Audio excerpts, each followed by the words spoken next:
ഹലുവ കഴിക്കുന്ന ബണ്ണി. എന്റെ കൊച്ചു ഹലുവ തിരുന്ന കണ്ട നാട്ടിൽ നിന്നുണ്ടോന്ന് ഹലുവ തിരുന്നല്ല സമാധാനമായിട്ട് തിന്നാൻ സമ്മതിക്കുന്നത് കൊച്ചിനെ. കുഞ്ഞ് ഹലുവ തിരുന്നേ, ഇത് കുഞ്ഞെ ഡിസ്റ്റർബൻസ് ചെയ്യില്ല കേട്ടോ. ആള് കുഞ്ഞ് തിന്നട്ടെ.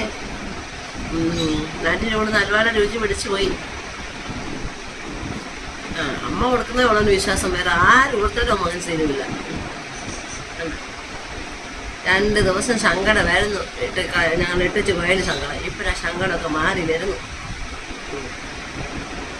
ഇപ്പം അമ്മയെ കാണണം, ഇപ്പം അമ്മയുടെ അടുത്ത് തന്നെ ഇരുന്നോളാം. അമ്മ ഇട്ടിച്ച് പോയാലോ പേടിയാ.